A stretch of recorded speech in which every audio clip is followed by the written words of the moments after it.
dramas start within seconds of getting into the country. Unbelievable. 2 dramas. I've only been here 10 minutes. Unbelievable. Oh. Welcome to a fishing series where me, Tom Maker, and me, Mozza Morris, sample the angling scenarios that the other one of us enjoy the most. I love the adventure and the unknown, pitting myself against carp in the wild, remote and extreme environments. I, on the other hand, love getting bites and lots of them on busy venues where your tactics have to be executed perfectly to build your swim and achieve the biggest hit possible. Throughout these films, we will be jumping outside of our comfort zones, experiencing carp fishing from a totally new perspective, and ultimately evolving as anglers. Will we be any good? Who knows, but we can't wait to find out on our Carp Fishing Evolution. Right.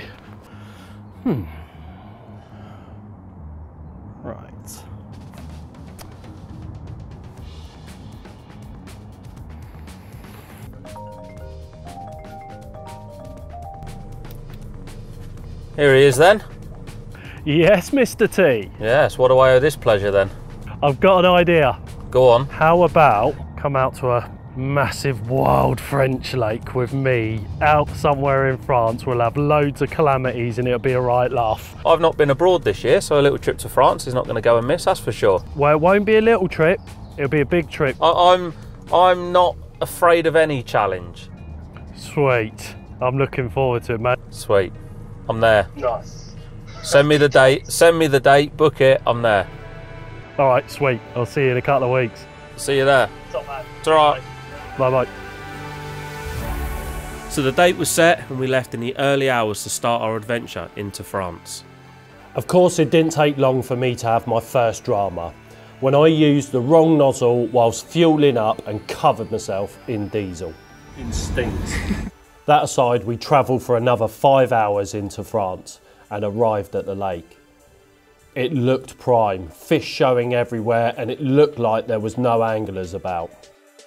Just as we were thinking about getting the kit out of the van, we were approached by a local angler. With broken English and finger pointing, he told us that the lake was shut.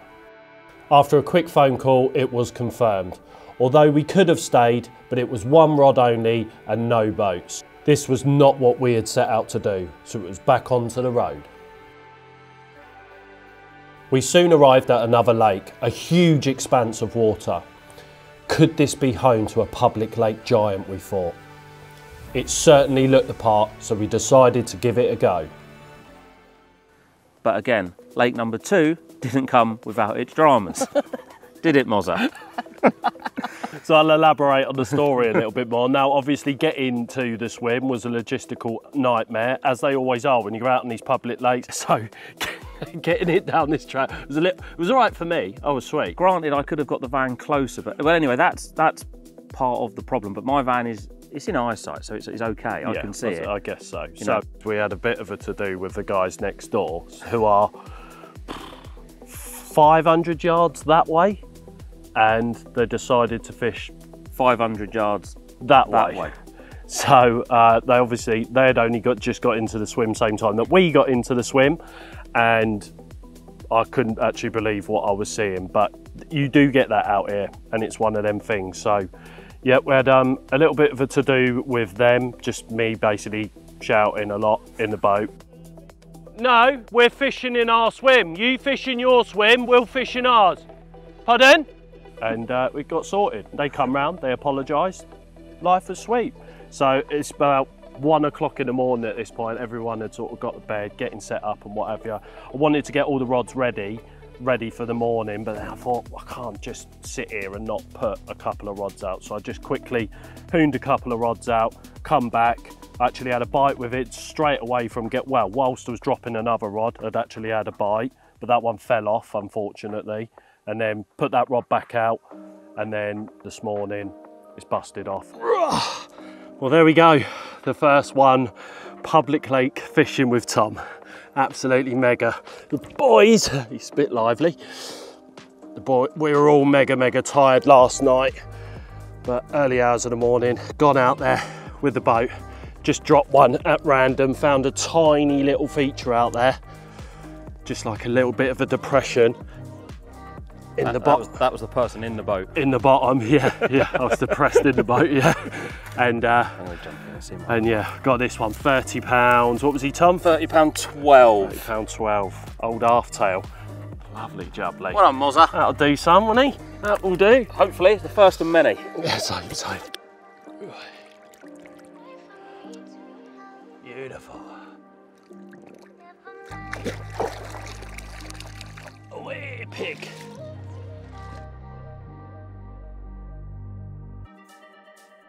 It was a great start, but it was now time to get the boat sorted. Find an area and get all the rods out properly.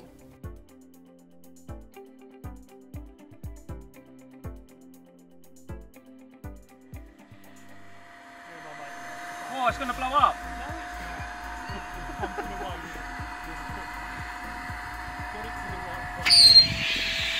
It's on 1.22. That's solid. Shut up, Thomas. That's going nowhere. All right. Well, good luck to you, son. When you're out there later on, that's going down. Feel that? Mate, you've got to fill them up properly.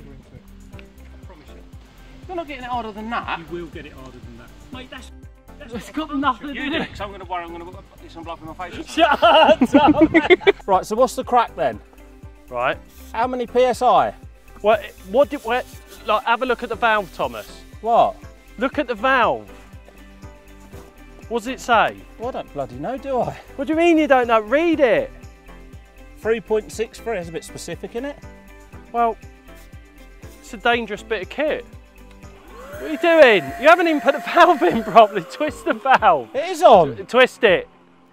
Right, so it's like that. So it's locked. Do I have to just turn it on now? No. Now set your doodah. I'm doing it 3.5. He ain't got a Scooby, is he?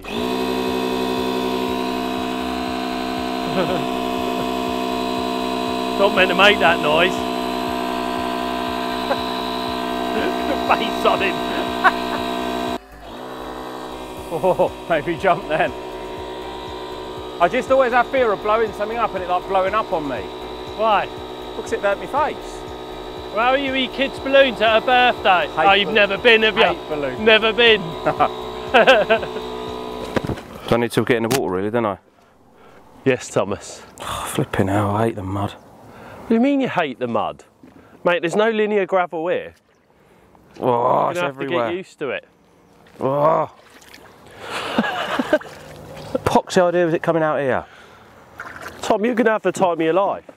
Well, I'm buzzing. Yeah, it looks like it. It's the wrong way round, Tom. What? How can it be? Because I can't look at the screen if something. How can you Have I ever fished public lakes before? Well, yeah, lots. I fished quite a few, especially back in the day. We're going back 20 odd years ago. Used to come out here a fair bit and got really lucky as well with some of the venues that we were lucky enough to be told about at the time. And one particular venue, it had 2 fully scaled mirrors in, and I was lucky enough to catch one of them. And that was the first time I had ever been out in a boat as well. And I was absolutely crapping myself. I'm not gonna lie, it was scary. We're in this massive expanse of water and playing this fish in gin clear, and we shone the head torch down over the side of the boat because it was at night that I'd had this bite, and you could see this thing swimming on the bottom like 12 foot down, and I've never been so scared in all my life. But you know, a fond memory from that very first trip fishing public lakes. And the thing I liked most about them was obviously that scenery, them sunsets you get, the morning rises. I actually had to stop doing it. I said to my mate, I'm going to stop doing these because I just don't want to go fishing at home anymore. And I stopped doing them for about 8 or 9 years, and then a rainbow trip come up, and you know, that's another story. So with this trip, for myself, I was just, you know, buzzing to get out here, and the fact that it wasn't something that Tom's sort of done, I've obviously got fond memories of when I did it sort of for my first time, obviously, where I had that big fully scaled mirror and that sort of feeling that it gives you. And I want Tom to have that as well. I wanted to give him that sort of chill effect to it, you know, where you're not having to rush rods out and do this. You just chill out, you know, stop thinking about stuff so much. Okay. Push on then, Mozzie. Thomas's first public voyage, proper one anyway. Well, no, I fished Cassian back in my day. Yeah, you had a guide then and all, didn't I had you? a 20 kilo common out of Cassian. Did you? A 20 kilo mirror, yeah. How long was the spot pre-baited for? No, I caught it on a free bait string on the edge. Right, what we got here? 14 foot, 14.4 we're at. We need to be further out than this, don't we? I could bloody cast this. Yeah, I know, but you want to keep an eye on the echo so you know what's in between you and the swim. 13 foot, we've got a whole foot of difference. What's that? See on the red on the thing, is that where it's harder? Yeah. Oh, we found a gravel bar. Bait it up, drop a rod down. Where's that float? Guess me donking rod. You what? Oh God, they're coming for you. The popo, quick, get out of it, Tom. What is it? What do you want? What's the dog? Tom, they're coming. They know I'm out here. Quick, get out of here. And fish in front of the poles. I'm sort of sat here, like frightened to move. It's a bit like working out of a cherry picker. How is it? Because I don't like it rocking. It's very stable, but there's no wind. No, I get seasickness. Seasickness. Right then, Thomas. What? Get your pole, start off with the weight. That one? What, that one? No. That one So is? drop the one you had in your hand. Drop the pole over the side of the boat and make your life a lot easier. Do not let go of it. So look, go like this. Hang on. Like chuck it in there. Yeah, you're better than this at me. Don't get so aggressive. That's only 3 sections. That's only 9 Yeah, but foot. then top section's a metre, innit? Yeah, but I think you need a little half on there. Well, we might do. We'll put it on. Well, what if you lose it? Lose what? Oh, you're going to donk down with it? Yeah, you don't just let go of it. The lake was very barren feature-wise, but after finding a slightly shallower, firmer area, the idea was to position 2 poles at around about 10 rod lengths apart and fish all 4 rods in between them. I'd love to whack you with this. You can hit me with it if you want. Look at that, Thomas. Look at that. Oh, we're here. Days, isn't it? So we want to get 4 rods in between these. So. Flipping out, I'd get 4 rods around that pole. 2 either side. But you think because of the long toe, you've got to allow yourself, obviously, the lines and all that. It's not, that's not. What are you talking about my second toe for? The whole long toe. The old long toe. Do not let go of that pole. You are putting a lot of pressure on me, yeah? Mate, you'll be sweet. You could just watch me do that one. You'll be sorted, son. Just do not let go of it. Never in my angling life did I think I'd be taking advice off of Lee Morris. Never in my life. Oh dear. Oh, funny. I'm not shaking. You are, you're shaking. I'm excited. You're scared to drop the pole. I just can't be dealing with you whinging all week if I do. Yeah, so just gently as you take him down, obviously, you want to always make sure that if you let go of it, the pole doesn't disappear. So that's it, go, go, go. Is he in? Donk him right in. Quite soft there. Sweet, happy? Well, I mean, I'm more than happy. Yeah? Yep. Not yet. Up, you flipping idiot. Right, we'll put bait up round that bit. Chewed nut and that. Go on, Sal. That's very precise spomming you're doing there, Thomas. Okay. Wonder if we've got any crabs on the end. Might do. Give me a job on the deadliest catch any day of the week. Do you reckon I should stand up to do this? Yeah. Get up there, son. I feel like I'm going to fall in. You're going to be sweet, mate. Panicking. I'm here to save you. Yeah, like you would save me. No, just point and laugh. Bait-wise, I'm using 18mm DNA Baits SLK. And I'm using 20mm sticky baits krill boilers. Both of these are a high quality fish meal bait, and we are baiting the same area with this and tiger nuts over the top of the rigs. The idea being to build the spot all week. I'm sure this will pay off and it will just get better and better as the week progresses. So you just want to go swing it out, go down on the back one, down, down, down, boom. Go back further back, because my rod's further back, isn't it? Down on the back one? Yeah, man. Yeah? Yeah, it's loads, yeah, because then it lays out nice. I was going to feather it down. No. No feathering. I don't understand why people do that. You wouldn't feather the rod down if you cast, would you? Of course I would feather it down. I'm a flipping seasoned professional, Moz. So you'd fill the lead down like that, wouldn't you? Like, we got a nice donk there, Moz. Absolutely bladdering the nuts in. Happy, Barry? Right then. Well, I mean, it's out there. Get the rod out, that's it. I don't want to lay my lead core over me. Huh? Yeah, no. Oh, look, there's a spot. I baited in the wrong area. Right. Not mine. So you're gonna be all right holding these on the way back, yeah? Oh, I've got a knot. Yeah, go on. Notice I've got orange braid on here. It's more professional I am. What is that? Proper that. Right, drop it down, Lee, because we're going to be drifting onto the dam in a minute. Chill, wind My line's going all over the place. Oh, I thought I had a bite then, but with the boat was moving, the line was tightening.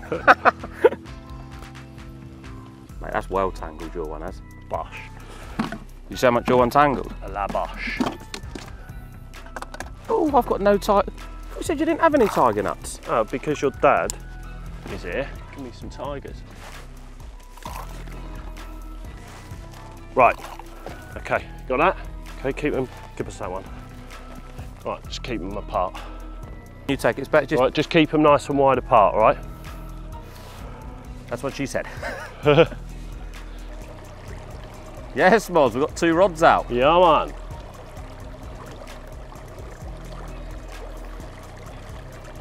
Even though he did get up early and sheep me up. Wow, the early bird and all that.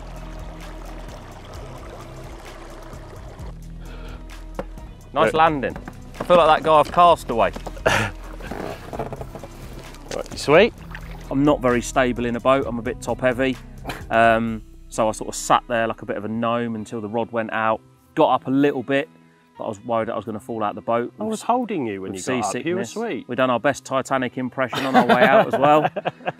How was Titanic? What did they do? They sung. They sung, yeah. It's just hard to get your balance, isn't it? No! Get your arms out, Tom. That's it.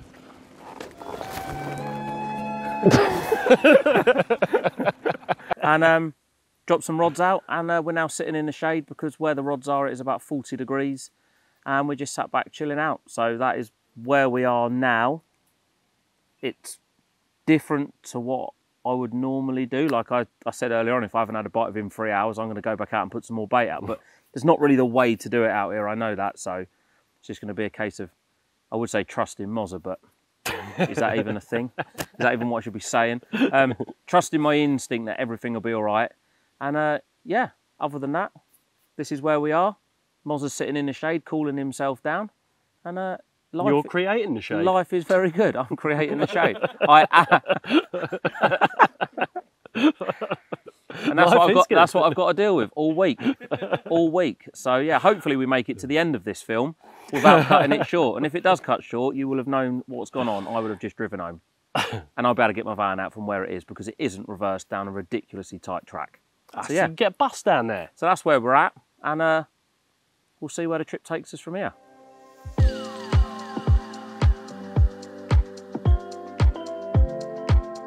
It didn't take long to get our first bite on the baited area.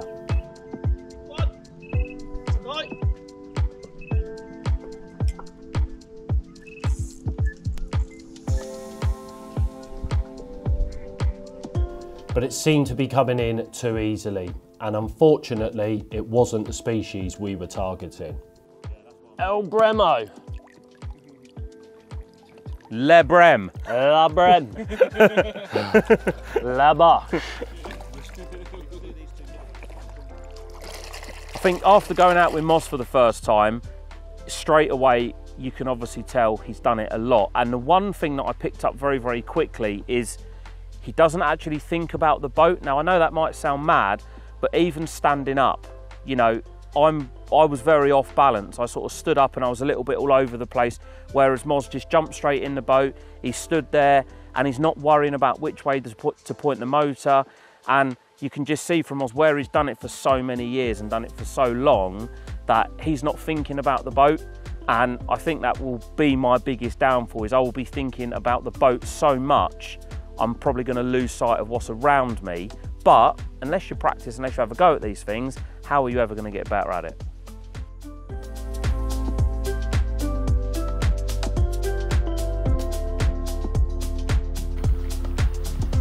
Camembert on the bank's the best thing, man. Right before bed.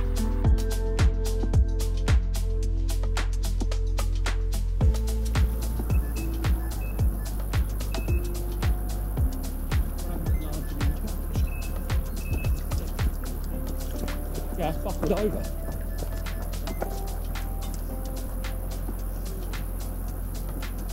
Straight line. That's a carp, isn't it? Surely. I think so, isn't it? Your boat's not. That's the fish, that's a big fish, isn't it?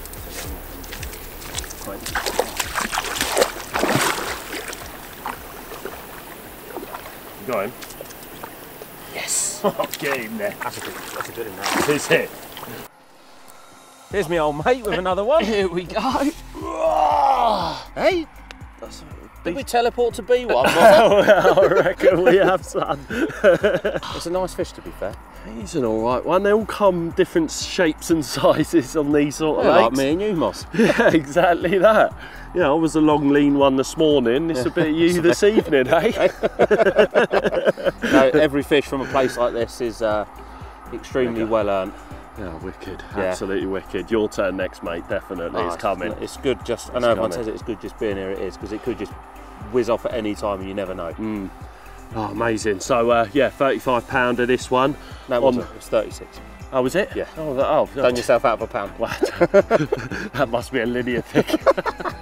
36 pounder. 36 pounder. Yeah, on the one in between the two poles. So In between my two rods, what's the point? In between your two rods on the point. Yeah.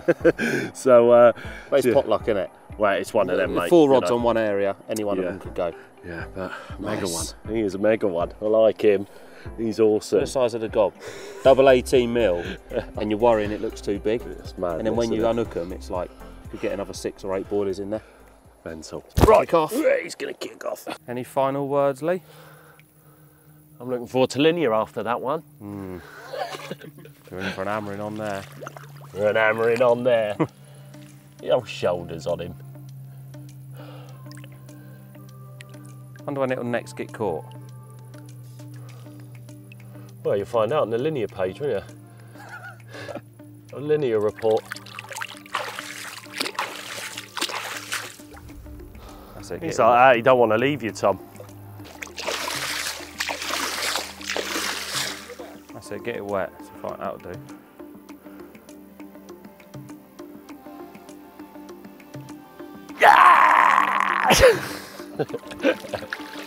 Oh, who's that? Your one here. Can't see nothing.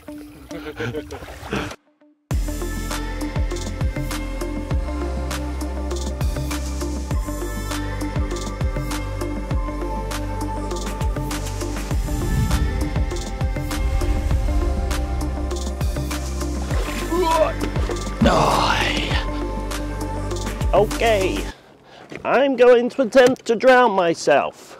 You could try this at home. You could be just like me.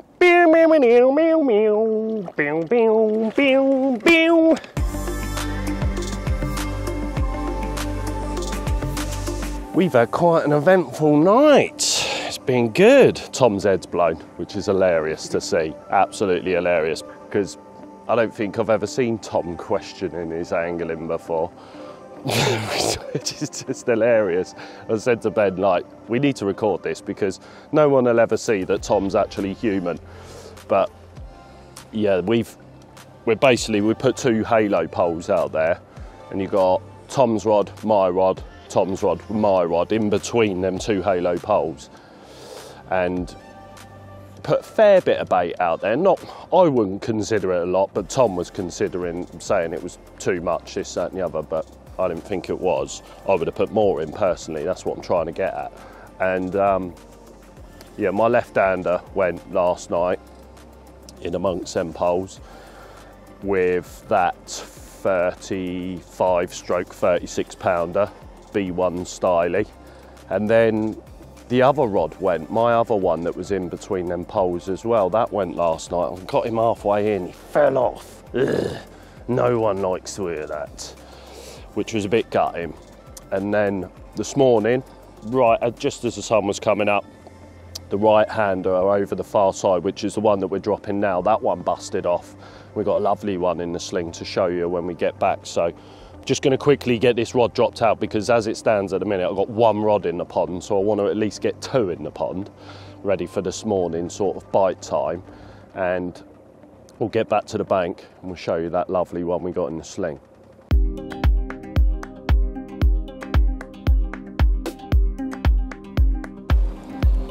Get some more cards. Odds on the couples. Odds on the couples. Yeah. Now, Mozza had 4 or 5, maybe 6 carp before I'd even so much as had a bite off of a bream. And Mozza would say, oh, your head was going, your head was going. And it was a little bit, because I was questioning, like, we're fishing right next to each other, like, what am I doing wrong? You ain't gonna catch all on that. You talk so much. You've been watching too much of your mine, videos. Clark. Something no one should ever admit, which is too much of Mozza. Look, what's up with that? It's effectively an illusion D-rig, because I can fish a D-rig on the back of the hook. I'm not even talking to you about... Don't even talk to me about rig mechanics. You've done what in angling time? I said you learnt to fish from angling time. Shut up, Thomas. Listen to you.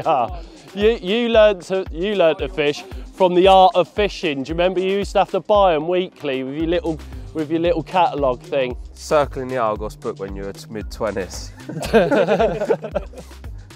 Oh, his head's gone. Hey? I love the fact you're putting the landing bollocks net pole will rig be out. broken in a minute. What's that? Have you ever fished a bollocks rig before? Well, no. If you're catching on it, it's obviously working. His head's gone. I like this. I ain't travelled 600 miles to get sunburnt and have 6 good nights sleep. I'll tell you that for nothing. No. A scratched van. And a Scratched van, burnt me clutch out, traipsing around in mud. Yeah. What more could you want in the If world? I put one of them out and catch a 10-pounder, I'm done. Job's a good one. Yeah. Yeah. Nice. I like your thought process. I can't believe you. I've had to arrange the lake, the crossings, the tickets. You haven't had to arrange nothing. Didn't we, Ben? Hasn't Ben? You've arranged absolutely Do the nothing. fishing what Mozza enjoys. Oh, mate, I've had like 3 hours kip last night because of that. I'll put my rigs on you and have a full night's sleep.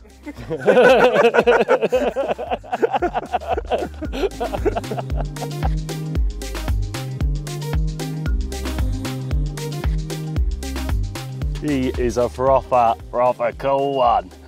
We like you. Right, come here. All right, slap me in the face. You gonna chill, Mr. Chill? Look at him. That is a proper wicked carp. I would like to say it's my sort of carp. I think it's more Tom's sort of carp. Wouldn't you say, Tom? Yeah. Yeah. How golden its eye is. Yeah, I know, his eyes, he's got proper mad eyes on him. Absolute lovely one. Ah, absolutely elated with that one. He's a proper cool one. Very nice. And it seems like the bollocks rig is doing a do as it always does for me when I'm out abroad. So we'll get this one back, show you that rig, wait for one of Tom's rods to bust off because it's happening next for him for sure. Mega. Did you use the word elated? Elated? When did you get a thesaurus? One last look at him. Absolutely mega.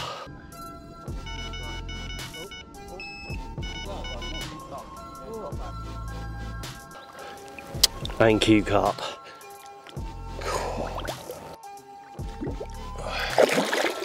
Go on, beast. Wicked.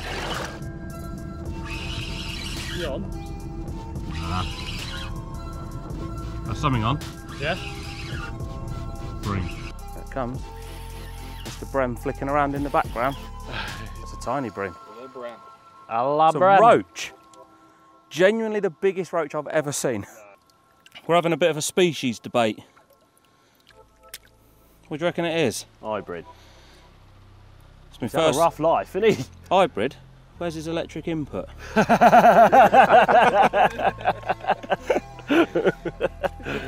Solar powered if he's out the water any longer. Right, off you go. Thank later, you for Tesla. making me reel it in from about 400 miles out.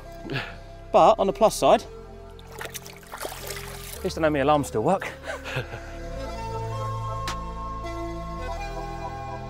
I think if you're boat fishing, you can't help but use this rig. Now, running from the actual hook bait itself, now that's the reason why it's got its name, the bollocks rig, for obvious reasons. Now, how you attach them to hook baits is via some 60-pound catfish leader. Now, the reason why I use a catfish one is the leader is actually really thick. So as you can see there, you want to keep them two hook baits separated. So once they go up into the fish's mouth, they're very difficult for the fish to deal with once inside the mouth. If you were to use something like a normal monofilament, they sort of hang down a little bit as if you were 60 years old, I guess. You know, that's what they would look like. Whereas there, you're looking at a 30-year-old lad. I can't say that. You get the gist. So yeah, obviously you want them separated apart from one another like that, so that they've got the stiffness, so that when they go up inside the fish's mouth, it's like, again, you know, I'm not repeating myself, it's very difficult for them to deal with. Now, you'll notice I'm not using one of our hook bait swivels. I'm actually using a size 11 ring swivel there. Now, the reasons being for that is I like the hook lying flat on the bottom, and because I'm using two wafters, that the weight of that swivel counteracts the weight of the actual wafters themselves. So what they end up doing is sitting right above that hook there. They spin round. It looks absolutely beautiful on the bottom of the lake bed. When you test it in the edge, it looks absolutely awesome. So the actual rig itself is a multi-rig, you know, nice easy rig to tie. The reasons why I use a multi-rig is because you can whip the hook on and off very easily. But not only that, the mechanics of the actual rig itself. Oh, we've got a bite on the left-hander there. Well, how rude. We've been rudely interrupted by something on the rods.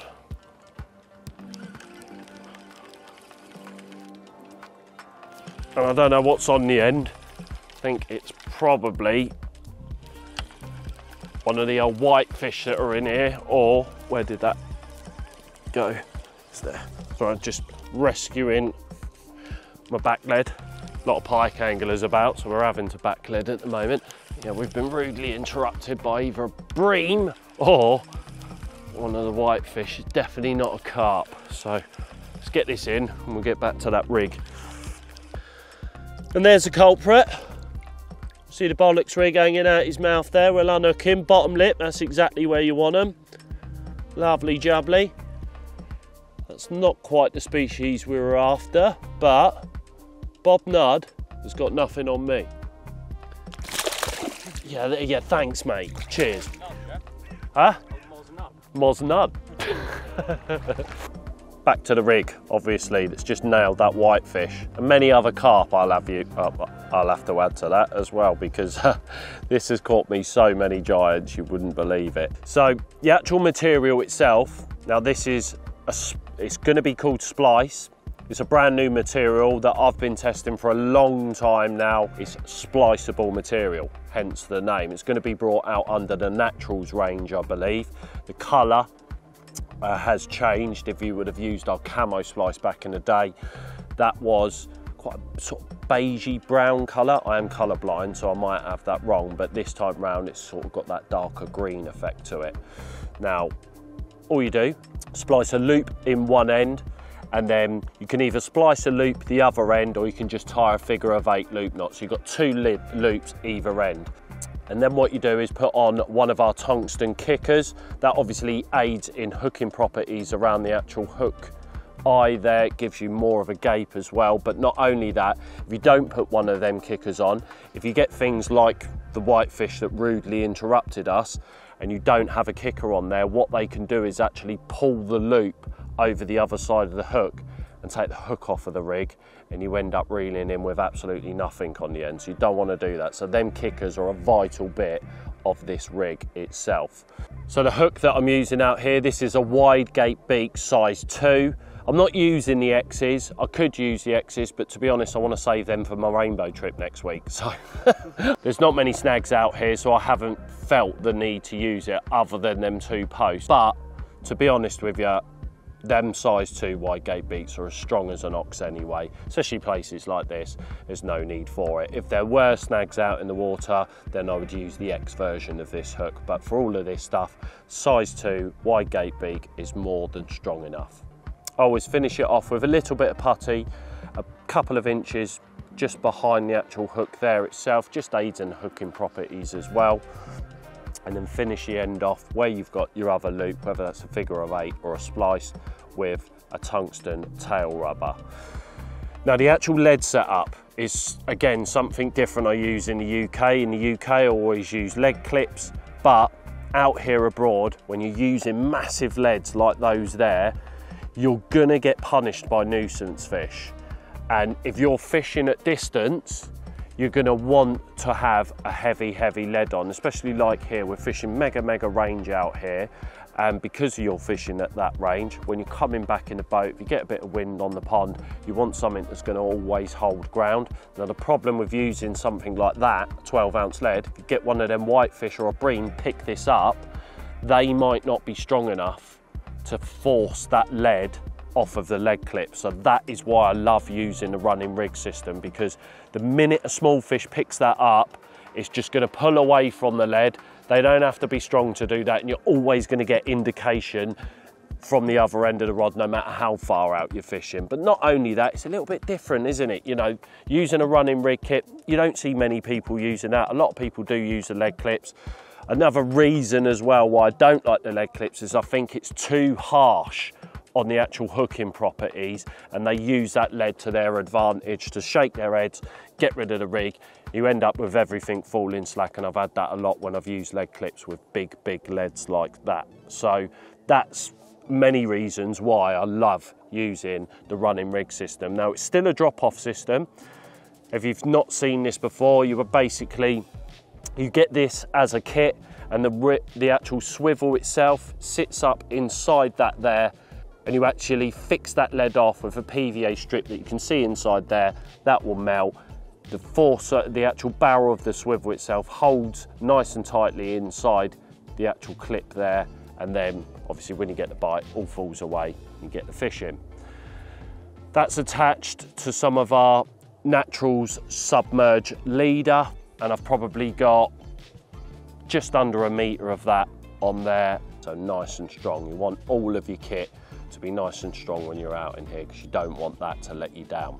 And then that is attached to a mono prototype leader, which hasn't even got a name yet, but I've used our snag leader before, our 50-pound trans khaki stuff. It's been absolutely brilliant, but obviously we're testing stuff all the time. I'm testing the leader at the moment, and none of this kit has let me down whatsoever. So that's a setup that's done me really well on this trip, and it will do me well forevermore when I'm coming out here abroad. Everything's strong, everything's reliable, and I'm sure if you use that in your fishing when you come out here, it won't let you down either.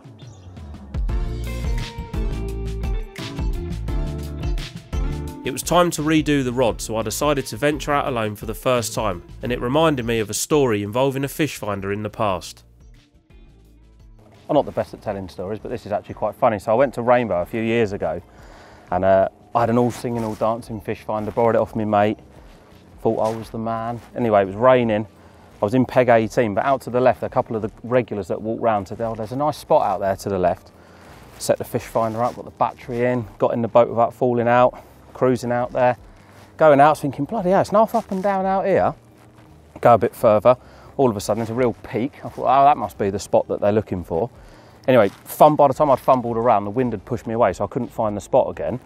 Circling around for ages, found my H block, thought there's another spot, got over it again, started chucking it down, turned round, looked at the fish finder, demo mode's ended. the whole time I was there for 20 minutes. It was on a 20-minute demo, and it wasn't even the lake that I was fishing. And that's the last time I ever used a fish finder. Well, it's the first and last time I've ever used one, and I'm using one now, but this is set up not on demo mode, this is on real-time mode. But yeah, so when it comes to technology with boats, I am not the best. Oh, I want to keep away from there. If I catch Mozza's rod, I think me and him are going to have a little bit of a scrap, you know. He's quite...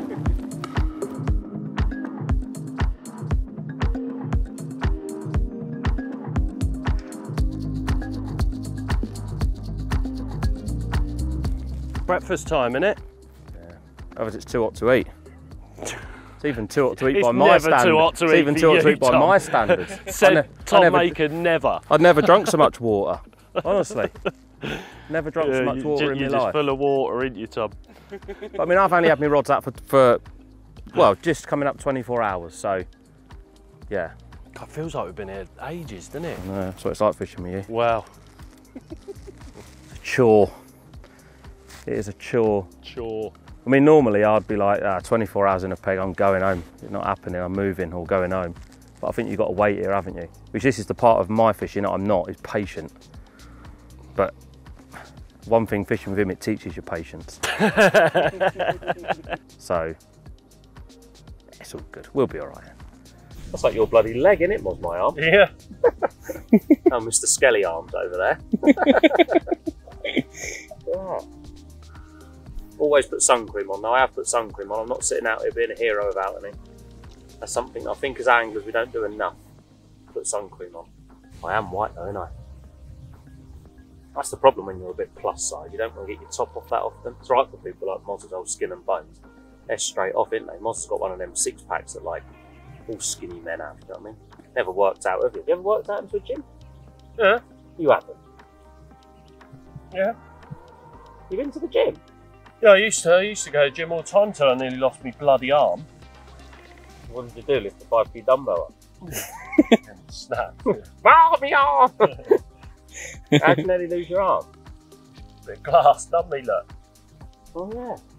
Because the fishing I always do is just so fast paced. Like when it comes to rebaiting a rod, I'm just like, bloody yeah, it's taking ages. I could have put half the bucket out in that time. That's what I always think. With a place like this, you could genuinely catch a carp, and it could not only never be seen again by you, it could never be seen again by anybody else. Yeah. Just disappear. But you've never been on a ride at a theme park and they couldn't get your bar across the front here. You know, got your knees up. They're like pushing it in, and like you've got the little people helping out, and obviously they don't want to be rude and say you're fat, do they? So they just like keep pushing it, and I'm like, God, flipping out. I'm going around the ride and I've literally got an overhang and the bar's inside me, and then little one's like, you all right, Daddy? Yeah. Yeah. Going over a bumpy old ghost train like that. Boobs are going up and down. You don't ever have them problems. No, it's not easy being big. I remember the first couple of filming shoots that I ever did. Obviously, I used to be worried about what people used to think about them, so I used to be concerned. I used to stick plasters over my nipples so they didn't stick out as much when I was filming. Shut up! Yeah. Did you? What a legend! You can actually get nipple tape, you know that? No! Yeah, you can. They get little patches that go over your nipples. Shut up, Tom. How long did you do that for? About 3 or 4 shoots. Now I just think, you know what, I don't like my food too much to worry about it anymore. It does work though. It does work. Because if you put nipple tape on and then like you put like a t-shirt on, you look, I don't know, you just look a little bit hench, don't you? But when you got boobs, it's just like, oh yeah, you definitely that. If you put like if you had tape here now and I take them down, they would be reduced massively. Yeah, honestly, straight up. What is this we're even talking about? That happens, doesn't it? No! It does when you're big. But then now I just embrace it and I'm not really that bothered what anyone thinks. Nah, I can tell.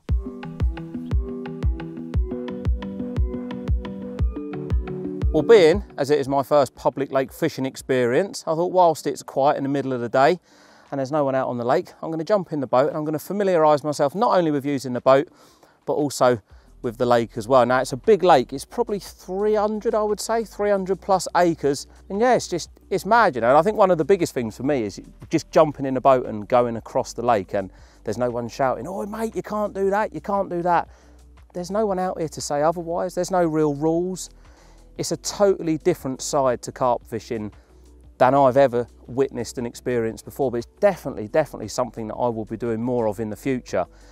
And another thing that's obviously hard as well is like the want to go and put more bait out, the want to try something, the want to do something. You don't really know how many fish are in here. You could be 10 foot away from a carp, or you could be 1,000 yards away from the carp. You just don't know. And I think that's one thing I've learned quite quick, especially fishing with Mozza. Put the rods out, I'm like, Matt, I'm just gonna go and put some more bait out. He's like, no, no, no, don't put no more bait out, just leave it where it is. And yeah, as it's already proven, leaving the rods out does indeed work. And who am I to argue? I don't know any difference. So yeah, I'm enjoying a little cruise around in my life jacket, looking like I'm some form of bodyguard with a stab-proof vest on. And all the while these are uncomfortable, certainly for someone like me who is inexperienced in a boat, you've got to wear one of these. It don't matter if you're a good swimmer or not. If you fall into one of these lakes, I mean, on a day like today, it's flat calm, it's not massively windy, you know, you could grab back hold of the boat and probably lift yourself back in. But I know, with my peak physical health, that if I went overboard in this boat, there is no way on this God-given planet I'd be able to pull myself back into that. But at least with wearing a life jacket, I know I'm safe. I'm going to hop back in my vessel and I'm going to set sail. What would you say that is? Set sail northeast at about 3 knots. So here we go.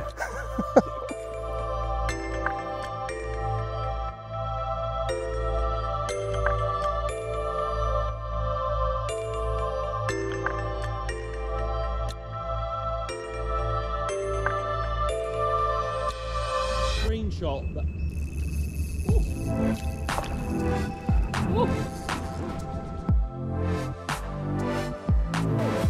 Right, well, my right hander on the baited spot, mine and Tom's baited spot, is busted off. We are going to go out in the boat and have a boat battle because we've got a little bit of space here now to do it. So why not? You know, I've lost a few just at the front of this shelf, so I want to get out there, get in the boat, and hopefully get him in the net.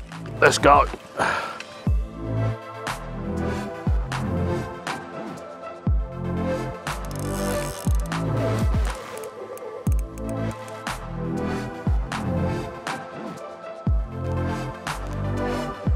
There he is.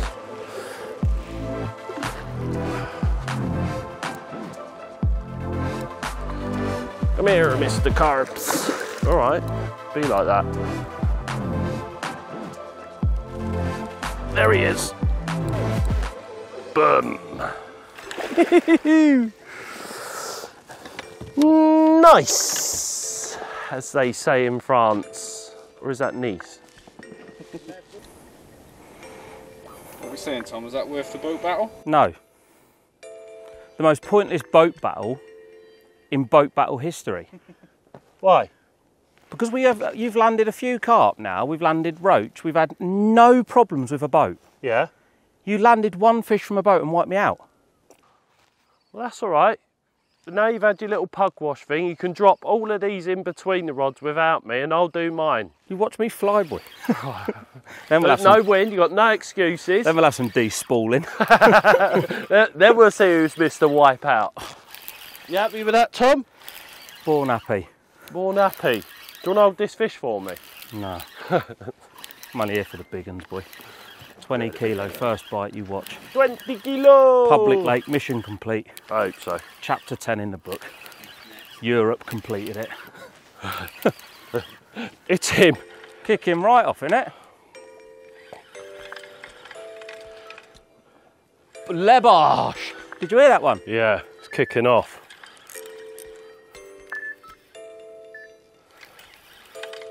This is what it's all about. This is what it's all about. Kicking off.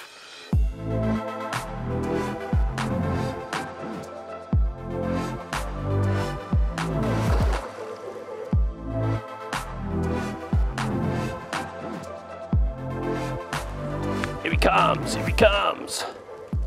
Hey.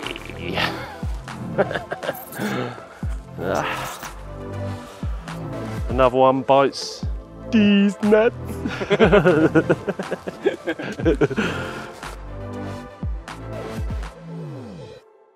You're good to Mozza, aren't you, Tom? You are. He's being a good.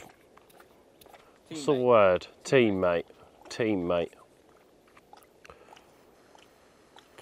He's only doing this to see what the hook hold's like.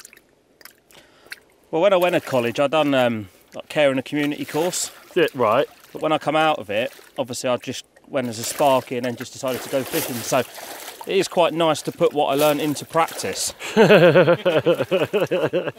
is harder than you think looking after people like Mozza.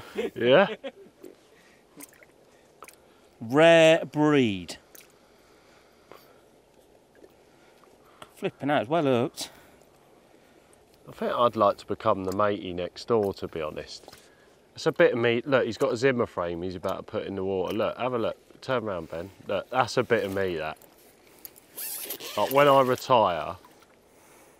You ain't never retiring. That's a bit of me, that. Look, go on, son. Ah, look how he placed it. Absolutely pin perfect. In the pond. Little Zimmer frame's got a...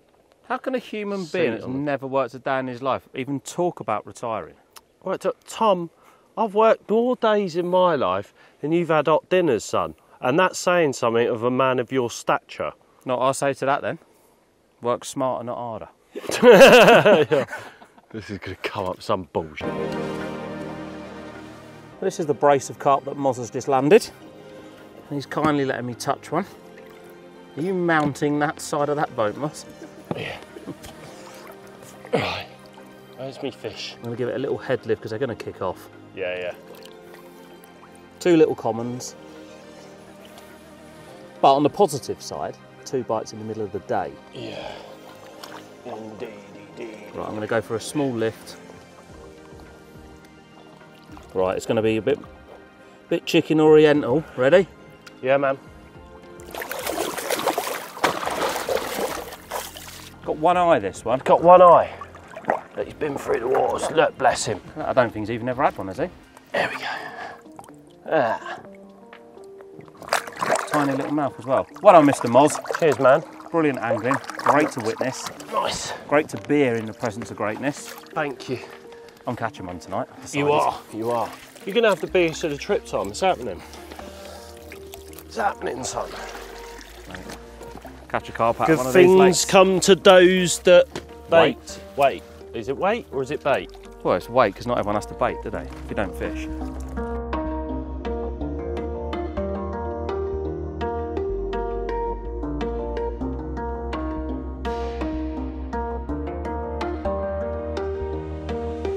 Get it in there, horse and cod balls in.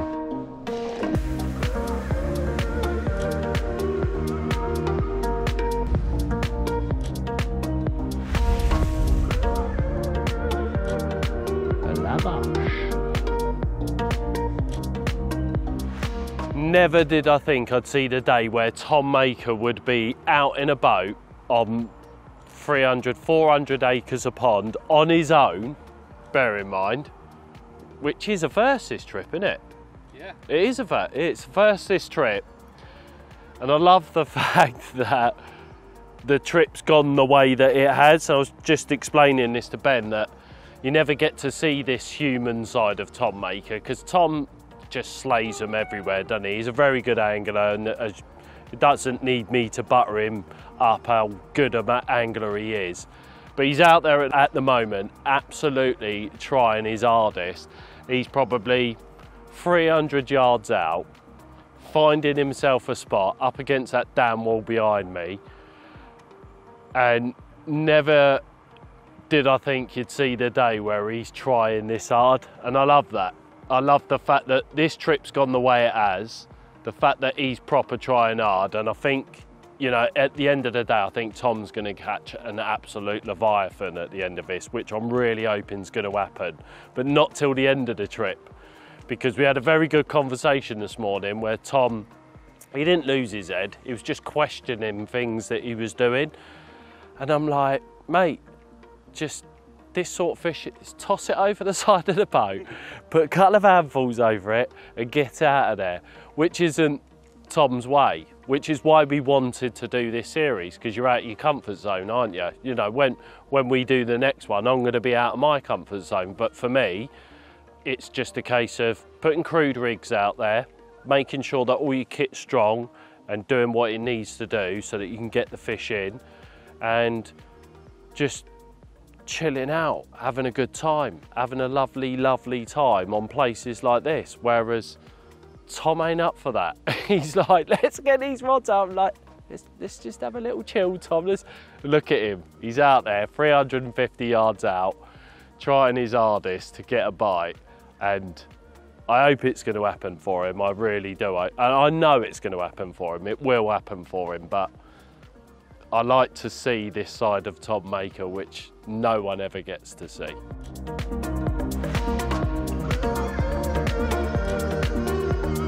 With a rod now positioned off the dam wall, I had 1 fishing on the dam and 2 over the baited area.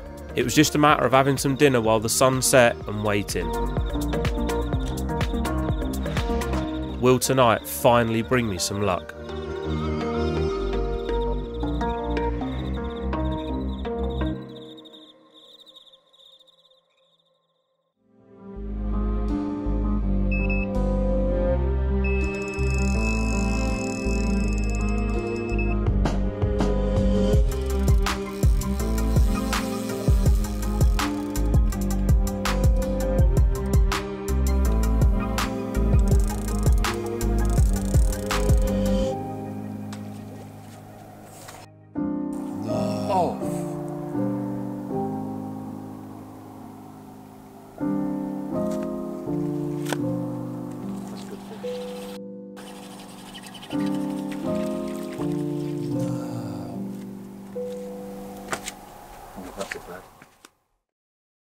You land fish and it's the best feeling in the world, but when you lose a fish, it's just like your whole soul's been ripped out. Now, I've lost many a fish over the course of the years, but you always have a little bit of extra pressure when you've got the filming as well, because we might have only had that one opportunity, or I might have only had that one opportunity. You just never know. And I can honestly, hand on heart, say in all my years carp fishing, that's probably the closest I've been to crying when I lost a fish. And I lost it, and even Ben, the cameraman, didn't speak. Now, normally once you lose a fish, if you're doing a bit of filming, the cameraman will always say, oh, can you just, elaborate on what's just happened, sort of, let the viewers know what's just happened. It's like bloody obvious what's just happened. I've just had a bite after waiting and I've lost it. And I got back into bed, and if I could have bit a hole in my pillow and beat my sleeping bag up, I would have done so. It was just one of them feelings where it was like, I knew in my heart the reason it come off was because I played it a little bit light, but on the flip side, you just think, I've done all that hard work, got the fish all the way in, and it's come off. So like I say, of all the years I've been fishing, that's probably the closest I've ever been to crying when I've lost a fish.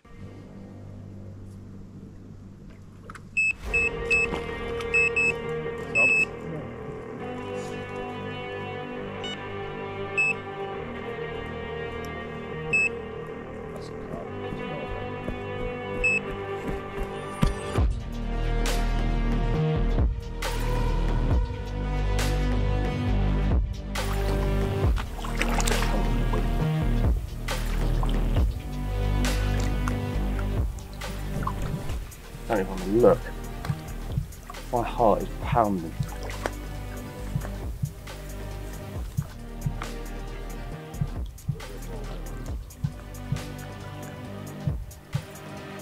We got him. Yes! Get in there, Tom. Yes! Yes. Oh, get in there, son. Well done. Oh, yes. Oh, my heart's pounding. That's what it's all about. Yes. Nice. Mate. Made my nipples go hard. The fact that I was getting the bites that I was getting, like all of my rods were busting off, and then Tom's weren't, and we were sort of a couple of days in, and then he lost that one. That was a massive low, definitely, because especially losing your first one, that is just cruel. But at the same time, when you do get one, it makes you, you're just absolutely on cloud 9. You don't see Tom landing low 30-pounders and getting that reaction out of Tom, do you? Because he has had so many 30-pounders in his lifetime. It's a bit of a running theme for Tom, whereas you see the reaction that he got when he landed that common. You don't normally get that, do you? So, obviously when he lost that first one, that was like, oh, this is this is rubbish. I really hope, you know, we can amend this. And it did. And then that massive low become a massive high.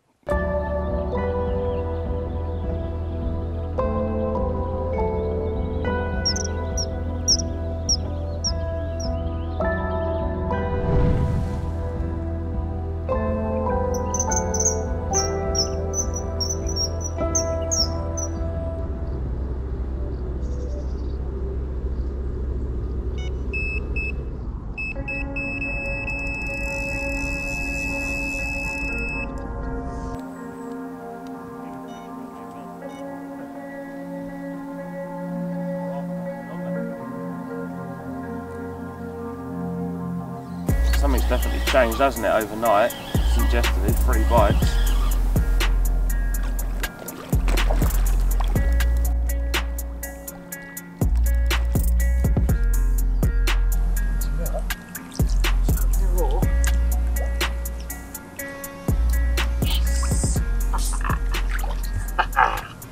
Yes! Oh, that's a nice carp, that.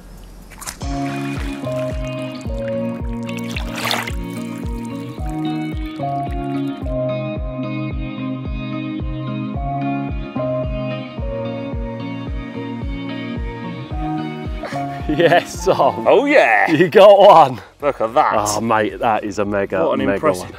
Had a bit of a disaster, I'm not going to lie. The first one that I hooked fell off at the net, and I think if Ben's obviously going to play that bit of footage, you will see how disappointed I was. But it was heartbreaking, that though, wasn't it? It was, for your first one and all, get it right close to the net. So it lively. fall off. But then, But on the plus side, I had this one, and I've also had another one. Look at that, built for absolute power. it's a proper wicked Amazing. one. Lovely carp, well done mate. Cheers, well Mr. done. Mozza. Very, very nice. Love that. Right, it's hot. Let's get it back. Wicked.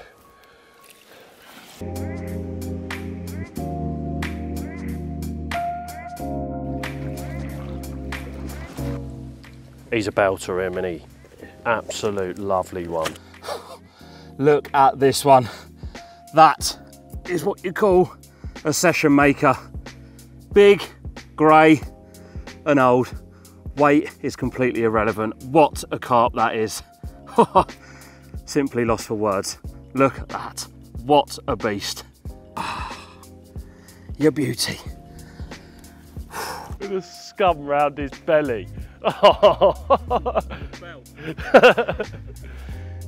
Tom Maker algae bloom. I'll imitate because you got no mic on. Ha ha ha! Look at me, I'm Tom Maker. Look at my titties. Oh, what a fish! Oh, look at me.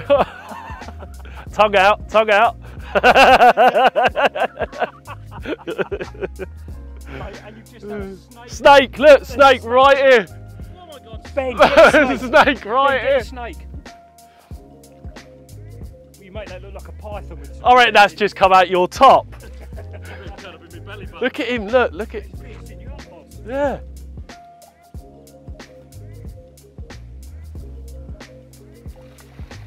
Yes! Yes. Oh, with the bowel. Ding ding.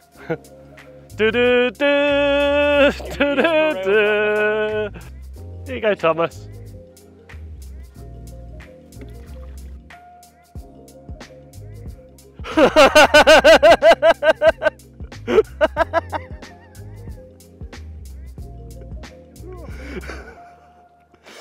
Oh dear. Oh.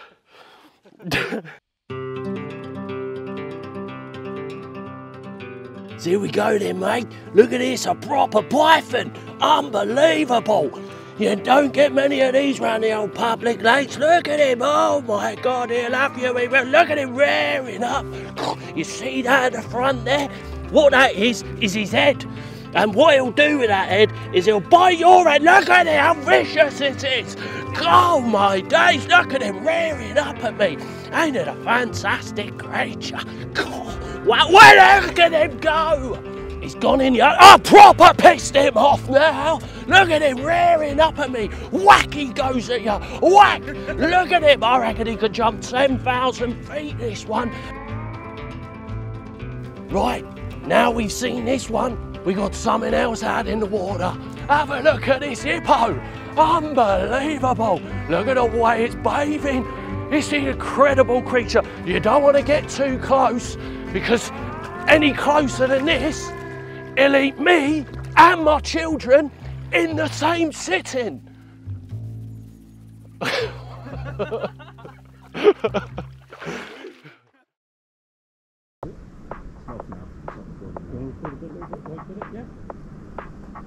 One more question. Can you see it on the screen? Oh! What? Got to switch the alarm on then. Lemons! That's on the bait there, isn't it? Yeah. Right, now, my right hand rod on the baited poles has busted off. I'm absolutely petrified that this is going to fall off, because last night, in the depth of night, I had a real good carp on, and he's kited right, which is what this one's doing right now, gone round the two posts that are out there and straightened me hook out. Oh, it's absolutely gutted. So I'm petrified that this one wants to do the same thing, and at the minute it is going that way, but we've got too many lines around them poles now to be darting out in a boat. But oh, he's under this one. Please don't go around the pole. Please don't go around the pole. Please. Just don't want it to fall off. Mate, it won't be fine. We've had our problems last night. This is our reward. Right, he's going to come up in a sec. Actually, don't worry about it. Yes, get in there, yes! Oh, thank God for that. It's a good one. Is it? It's a short, dumpy one again, isn't he? No. Oh, it's a carp though, man. I'm so good. Oh, yes. Well done, Mozza. Oh, cheers, man. Oh, wicked. No, God, look how wide he is. They're not that small. Oh, yeah, lovely. Look he is. Oh, look at him. He's bloody gorgeous.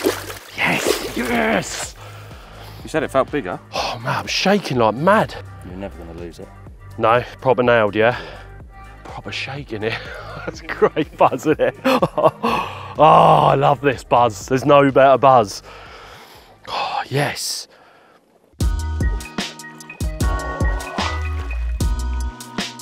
Oh, wow.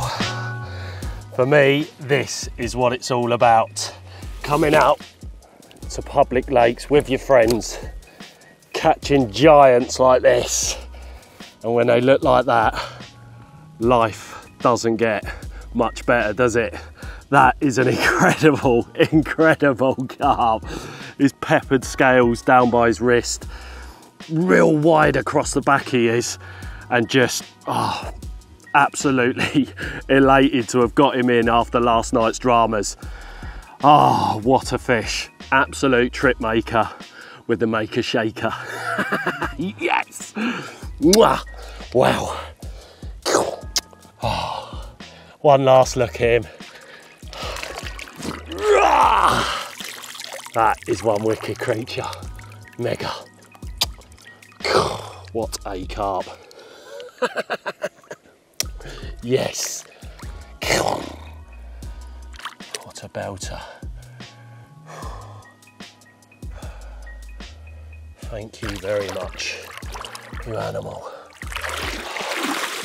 Yes! Get in there, yes!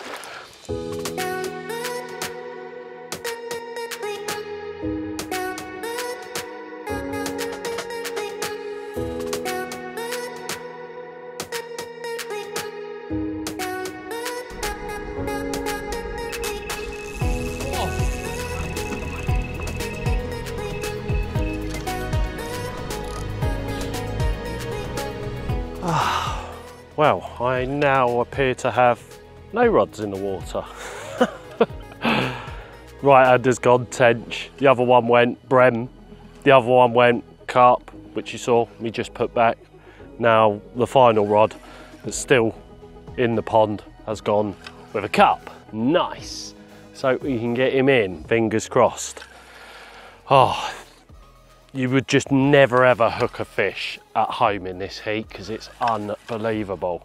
I mean, Tom was just saying, you know, you just wouldn't catch them at home in this sort of weather, especially in 14 foot of water.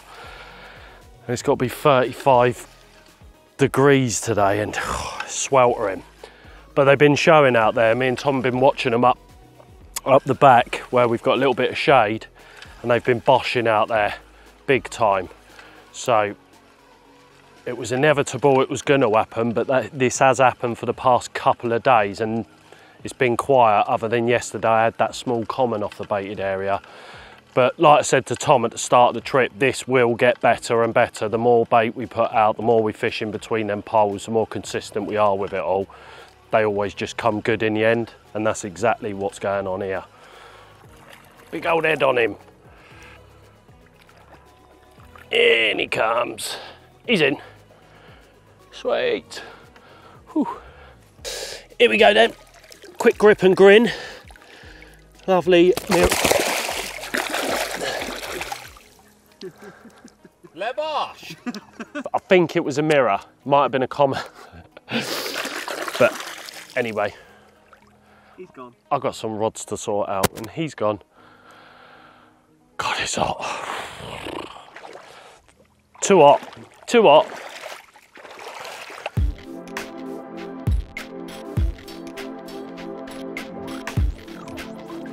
Right, well, whilst I haven't got any rods in at the moment, and we're hoping for one of Tom's rods to bust off, I'm just going to run you through what I set up in my boat when I come out to public lakes, when I come out to places like Rainbow, that are vital bits of kit that you have to have, I feel, in the boat at all times. Now, starting off with our engine, this is an 80-pound brushless engine. Now, I say brushless, and the reasons being is that I'm using a lithium battery. I've got one of the Carp Lounge batteries here. Now, people that don't use a brushless engine, if you've got lithium, you will use more power out of a non-brushless engine by using a lithium battery. And I know this because I've been out with other people doing public adventures. They've not had a brushless motor and their battery has been the exact same as mine, and theirs has died halfway through the trip. So I think that's a vital bit of info there for people that are wanting to get into this and people that do this. Now, echo sounder wise, I've had an all singing and dancing echo sounder. I got rid of that because I think just a normal cheap echo sounder that tells you what the bottom's doing is more than enough. If you come out to places like this, you would have seen that when I've been out with Tom, I'm just saying to him, that tiny little bit of depression that's out there, whether it be half a foot or a foot, can mean all the difference from getting bites. So just having a nice cheap echo sounder is more than efficient enough for coming out and doing things like this. Some real vital bits of kit that you always have to have in the boat is not only this seat that I've had to put in here because I knew Tom would be in the boat with me. You've got to add the old Camelite cushion, of course. If you've got a larger type of guy like Tom in your boat, then you're going to need a cushion for him so he's nice and comfortable. But my main bit of kit is this tackle bag that I've got here. Now, there's so much kit that I've got in this tackle bag. It's a waterproof bag, it's an Aquos bag. You're going to have a waterproof bag because if it rains, your boat ends up with loads of water in it. You don't want all your kit getting wet, going rusty, if you've got hooks, scissors, etc. inside here. So having a waterproof Aquos bag like the one I've got here is absolutely vital. So you've got inside this Aquos pouch, I've got obviously the long pouch there, that's got all my vital bits in it, my hook links, all my scissors. Always have scissors in the boat because you cannot tie a rig without scissors. And if you're a million miles out in the pond and you need to tie a new rig, if you've got no scissors, ain't happening. You're gonna have to come back to the bank. So having a pair of scissors for tying rigs, etc. is an absolute vital must.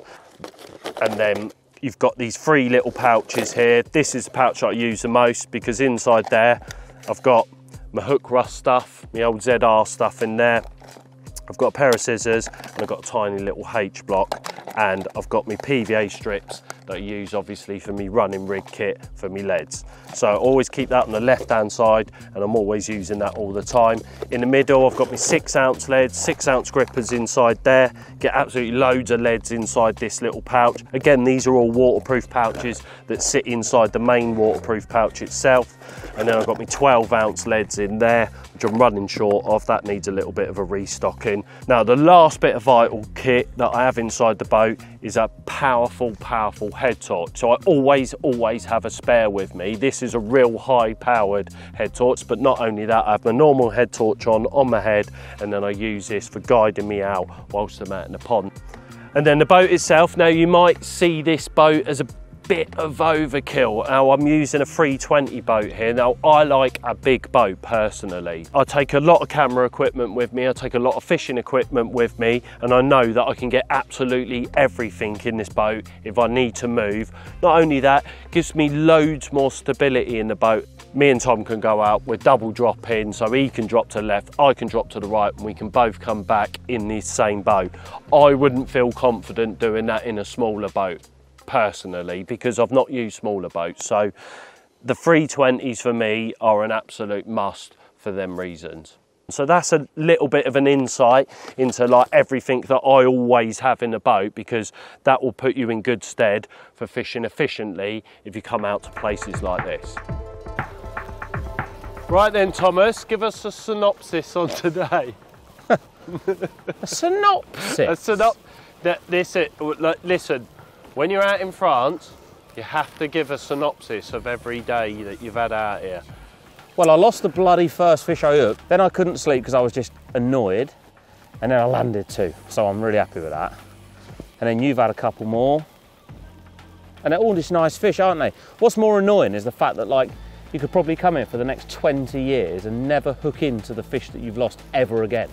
So like every fish you hook, you want to land, because you're probably never going to see it again. Like, no one's ever going to show you a photograph of them, because it's just, there's no one else here, or no one talks to each other really. And it's just like, I was just gutted. And the fact that it come off right in front of me. And I was just like, I've done all that hard work. There's nothing worse than that. I get that at most places, like especially like Rainbow. You get them away from the snags, which is, wow. Oh. Synopsis is, I've lost my hook bait. That's the first though, isn't it? That is a first. What was that? What was that on? On a bollocks rig. rig. Shut up. What load of bollocks that was. There's your synopsis. That is a good synopsis. To sum it up, I didn't have a bloody hook bait on. Yeah. Because you should have had a bite. Yeah. Definitely. Well, anyway, I'm moving on from that synopsis. We're now on to the evening. So we're getting the rods up for the evening, aren't we? Yeah. It's been too hot today. Must have been like 35, 38 degrees. Too hot for me. I had a bath in the lake. Where do you want to go, Well, Thomas? just sort of go up the side of it. Why don't you fish in front of it here like I am with mine?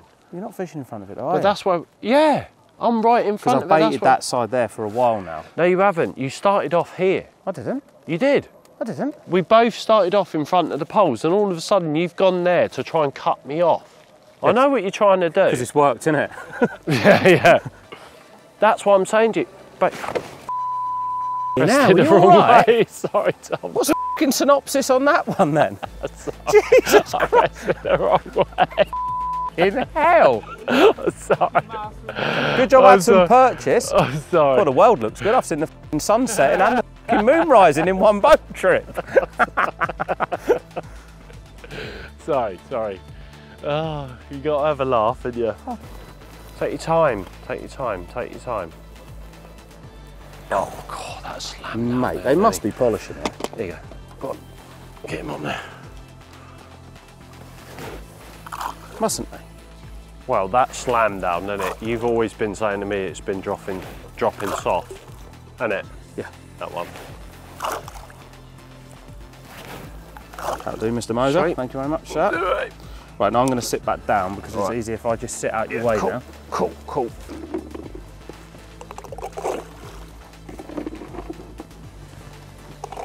Definitely think you've been putting more bait in than me. Yeah.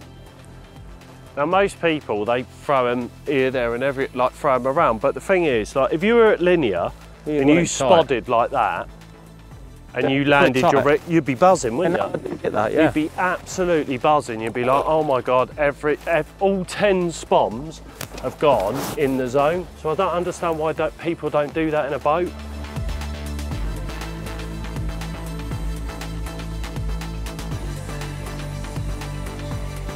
Well, that's the rods back out there after a fresh redrop. It's such a nice time of night now because all the boat traffic, not that we've had a load really, but all the boat traffic's gone in, and you know that all the way up until probably 8, 9 o'clock in the morning, if one of these rods beeps, it's going to be a fish. It ain't going to be someone going through it on a windsurf or a pike angler. So you can relax now, can't you? Well, I don't know. Famous last words. Never say never out here, you don't know. Lake fishing, yeah, you never know, but we've got them out, they're out. And it's every night so far. And granted, the first night I put my rods out, nothing happened on my rods, but Mozza caught. So you're almost like getting these out now, having some tea, and you know within 2 or 3 hours. Yeah. I'm a bit wounded that obviously one of my rigs come back in with no hook bait on, because they have been showing like right over us today. But it's just luck of the draw, innit? It could have come off on the way in, but what are you saying, Mozzie? Feeling it? I reckon all 4 of these are going to go in between them poles tonight. That's my prediction. It's harder out there, the bottom. Like the bottom's pretty much what it is in the margin here. Is like the whole way. I mean, I've been around quite a bit of the lake with the Echo on, practicing, and there's like about 3 to 6 inches of like a sludge on top, and I should imagine it's no different. But now it's like polished. So they've definitely cleared a lot of it off. They're out there anyway. Which is what we were hoping for at the start, wasn't it? When we put them 2 poles out there at the start, said to you, the more we build the bait up in between them 2 poles, the more bites we're going to get, the more polished off it'll be. Yeah. It's not like accelerated in the number of bites, but you're getting steady numbers all the time. Yeah, yeah.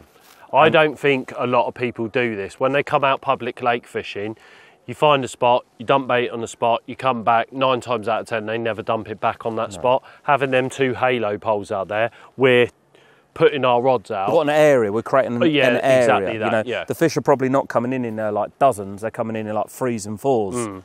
Whereas if you've got like 1 rod over there, 1 rod over there, so if I was fishing in England, I wouldn't fish like that in England. And I know this is the way that people fish here, but as fishing's evolved in England, people used to fish there, there and there, but then now it's like, might as well put all your rods in one place, because these fish could come over you.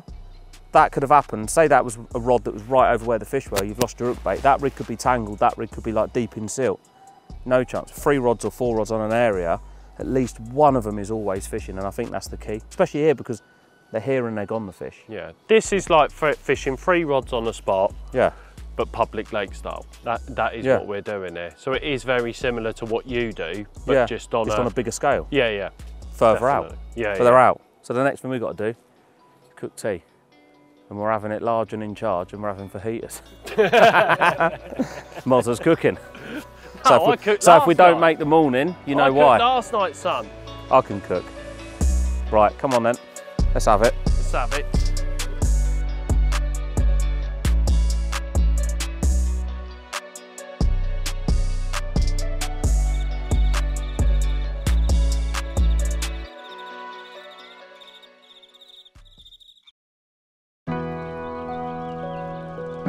The night had passed surprisingly quiet on the carp front, and we began to wonder whether the fish had moved off. But as soon as the sun began to rise, Tom was away.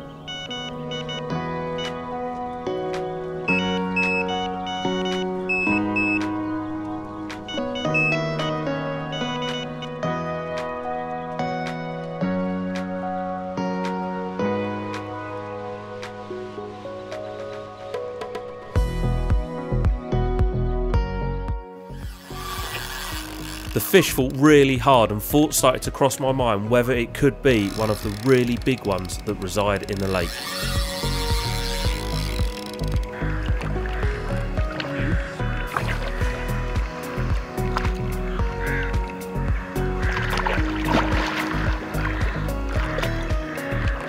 Yes! Another one. Yes!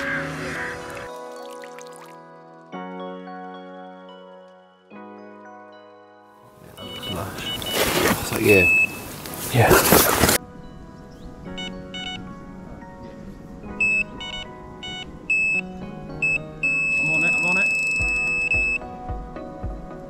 Come.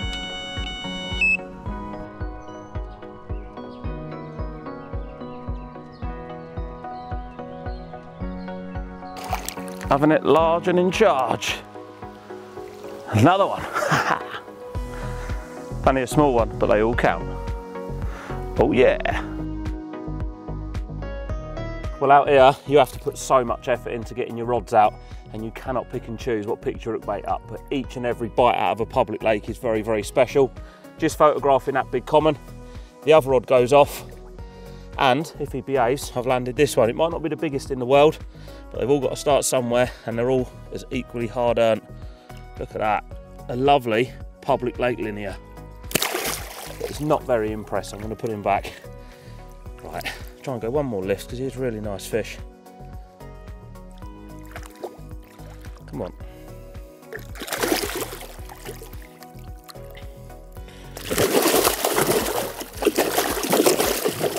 Good hand that. Should have been a goalkeeper really, shouldn't have wasted as an angler. Right, look at that. A lovely scaly public lake carp. Off you go. Right, now let's have a look at a common. Oh, got a wedgie. Oh, look at this one then. These fish are unbelievable. They are so strong. I'm hoping he's going to lift up in the early morning sunshine. Look at that. Another big public lake common. They've got massive heads. They're proper amazing looking carp. Like no carp that I've ever had before. They just fight so hard. Amazing fish, you know, just it's amazing sunrises, amazing sunsets. Unbelievable place with mega carp. I am so happy, I can't even tell you how happy I am. Look at that. And it's behaving as well. It was great to catch another 2 carp, but now the stakes were rising. Could we catch a true giant of over 20 kilos? Or were there even any in the lake? The only way to find out was to keep fishing hard and crossing our fingers.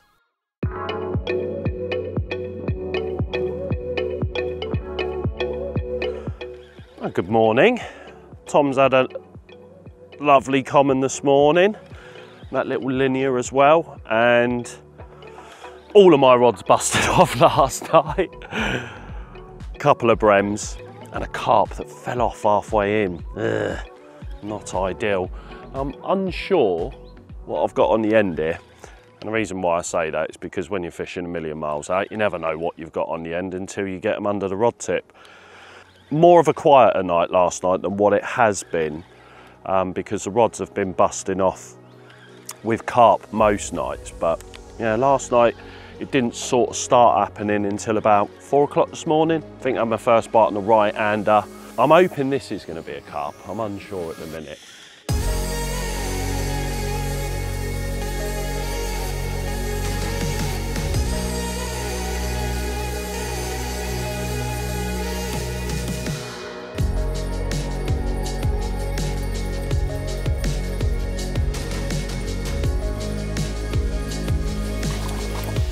Oh, he's a nice one.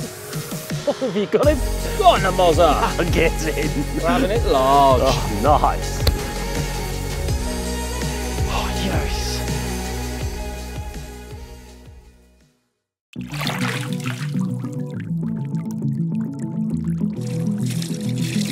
Ah, well, this is our final day today on this mega place, and a lovely midday bite from this wicked one. Another 30-pounder. The average size has been awesome, and he's a proper old one, this one. He's got all going on with his tiny little tail there and massive head, leathery body. They don't get much better, do they? Absolutely amazing. I'll be gutted to leave come tomorrow morning, so if we can get one more of these between us, between me and Tom, we'll both go home, 2 very happy anglers. Amazing. One last look. Absolutely awesome. Thank you, beast.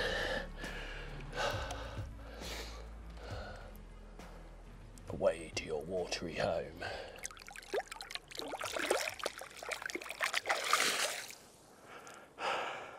Nice.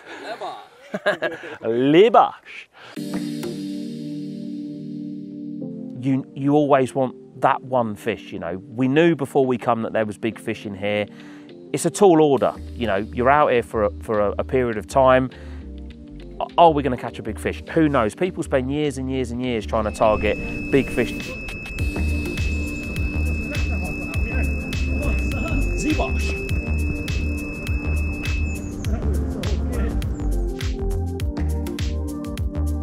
Let's go, boys. I'm into a carp at a time of day that I haven't had a bite yet, which is in the middle of it. Mozza's captaining the ship. Ahoy there! I'm in the middle. What's the front of the boat called? The stern? Kill, is it? Is it kill? Is it the kill? I think it's the kill. Ben's holding the front end down. And I'm reeling out to this fish. We'll just add a little bit of excitement to it, really. And as well, it's a bloody long way reeling them in from all that way out. So if we can get above it, just enjoy a little bit of this French public scenery. Got my sunnies on, it's absolutely scorching. It's amazing how quick the boat goes. I'm reeling up to this fish. I'm going to set a bit of a clutch though, because I don't want to get above this fish and then it starts to take off. I've not really played many from a boat. In fact, one of the only times I've ever played from a boat, I spun around so much that I caused more line twist than what would happen if you didn't have a gripping roller wheel on your bail arm. Right, here we go. Right. We're up, it's quite a long way to the left, isn't it, Mozza? Yeah, we're sweet, mate. We're nowhere near the rods, so you do what you need to do wherever. I love this bit.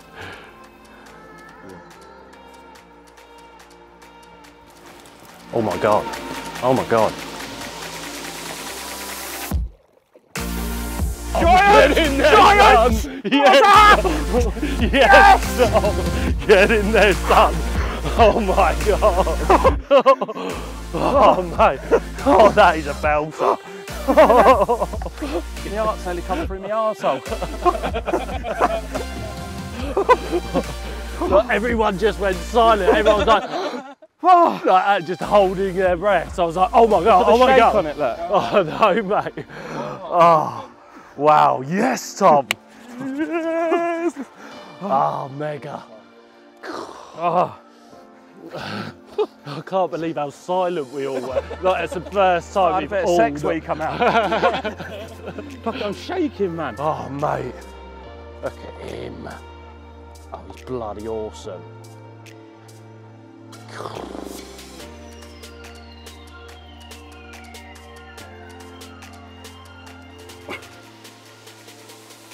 $42.10. Get in there, son. Yes. Yes, Tom. Yes, Mr. Mozza. Yeah. Oh, what a trick. Oh, amazing. Yes. Oh, yes. A public lake, well, they're all giants, but that's a proper one. Amazing. Wow. Oh, amazing. Oh. Yes, Tom.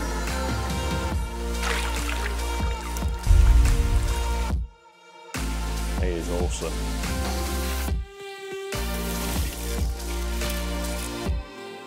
Oh, that's the way to do it, Tom, isn't it?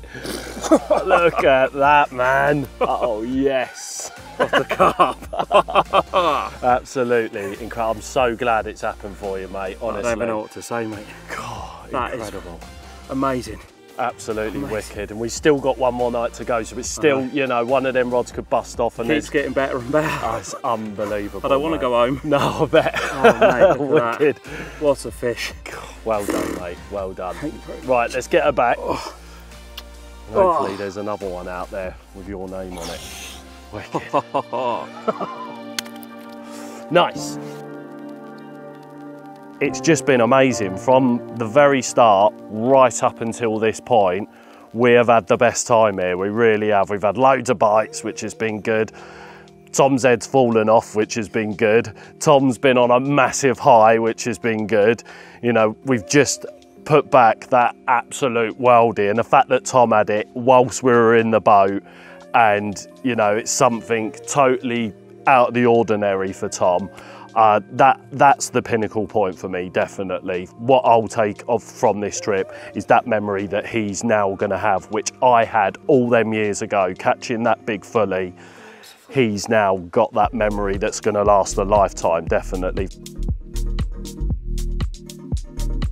Now I can't actually remember the last time that I cast a rig out that wasn't tied out of Illusion, but coming over here and fishing on these public waters, it just makes no sense at all to use any form of fluorocarbon or mono hook link. You are just playing with fire.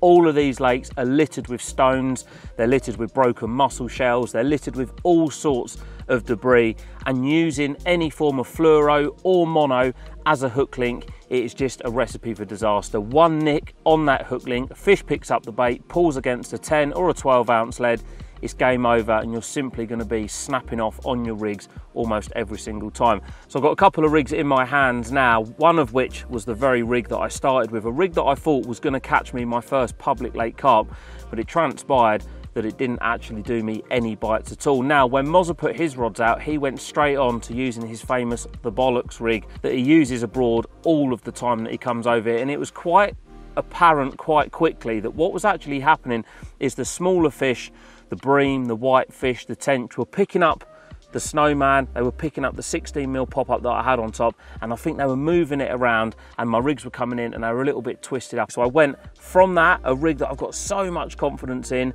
but it just didn't sit right on this particular venue, and I went on, it's on there, absolute toner. We've had a slight change in conditions today, and it's not that it's rain or anything like that, it's just that we've had a little bit of wind. Now, being a novice in a boat, it has proved a little bit difficult, but I have persevered on my own, and I'm quite pleased, you know, because I've dropped a rig earlier on, and it's just ripped off. So I'm quite happy. I'm playing this fish in after boating the rig out on my own. Sort of gives me a real sense of satisfaction. The hard part is reeling it in. Yeah, man. But I'm on my limit here. Another scaly one. And a good one that is. Go on. Get in. Yes, he's in there, son. Salmon on, boy. Salmon on!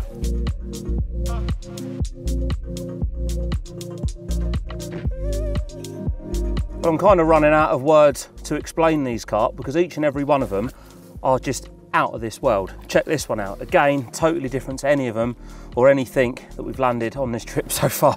A little over 37 pound, this one. Have a look at that bad boy. Don't know what to say really about them. They're lively, I know that for nothing. This one's kicking, they're gonna kick off, and it's warm. I'm learning how to use a boat.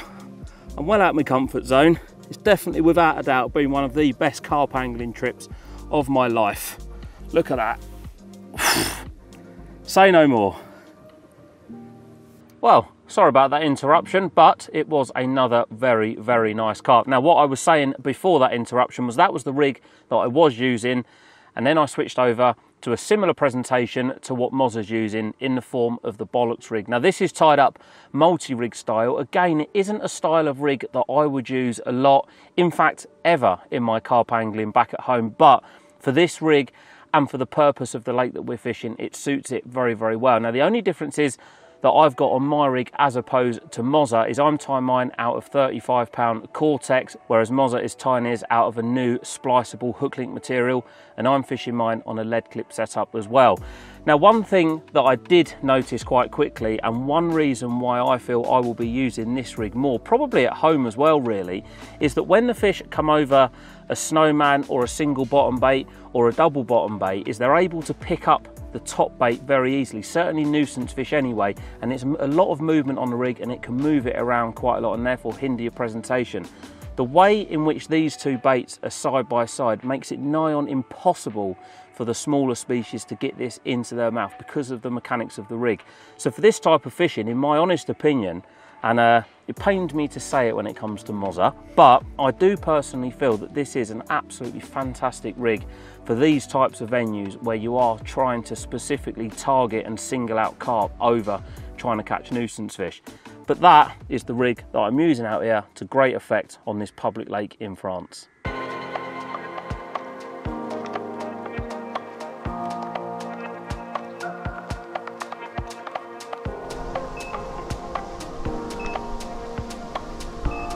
The area was really rocking now, and another take coming on my rods.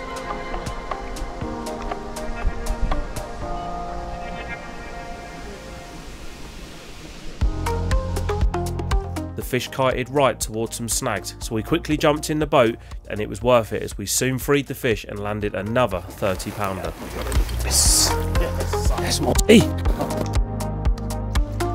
Then, whilst we were returning to the bank, the remaining rod ripped off. At this rate, another big one can't be far away.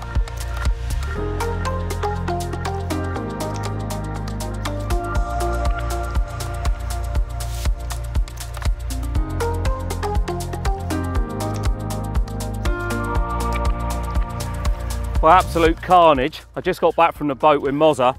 There's 2 posts out in the water that sort of mark the end of the night zone, start of the day zone. The only 2 bloody snags that we found in the whole lake since we've been here, and it wrapped itself around them and was about 15 foot back towards the bank. And my other rod's gone. I've got 2 rods on a pole, and I put one just to the left, and that's done the last 2 bites. And this one's the one to the right. So they've definitely moved in on us now. But I'm playing this one from the bank, but it's a long old way to reel them back in from.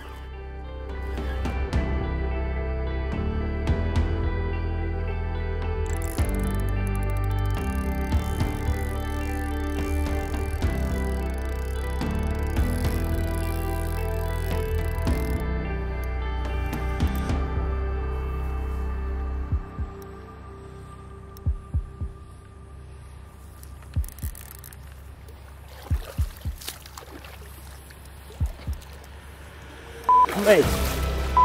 Hell, Mozza, have a look at this. About. That's the biggest one. Mate. Beep, beep, beep. Well, I think it is. Mate, honestly.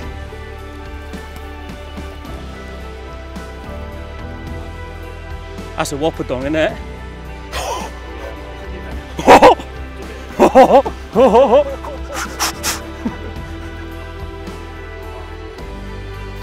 Yeah, boy! Get up! Get up, man. Public lake monster, yeah? Oh, Yes. Lebash! Get in there, son. Look at you shaking. Love that. Yes. Bring it in, Muzz. boy. Yes! Yes, son.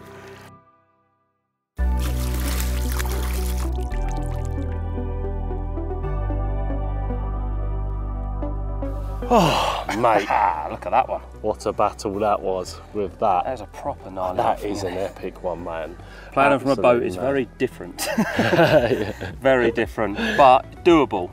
Not that I'm the best at it. Oh, I'm just glad that Mozza was there, because it's hard to explain, but one minute you think you're right above the fish and you're in front of your swim, and then the next minute you're 50, 60 yards further on. But we got him in, and what a carp. Look at that.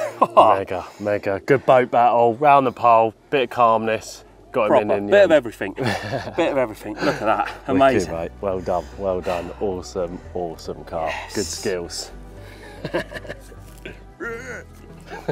Sweet. Here we go. A proper long lean fighting machine. Look at that. Off you go, me old mate, to fight another day. Make someone else as happy as you make me. Off you go, my son.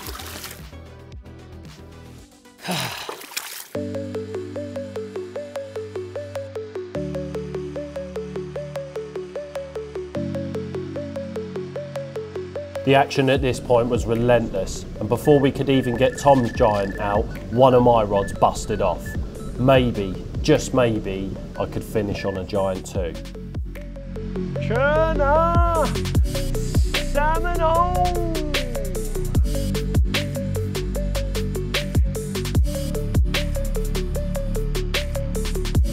Yeah, it's just a better fish, isn't they now? Too many bites now though.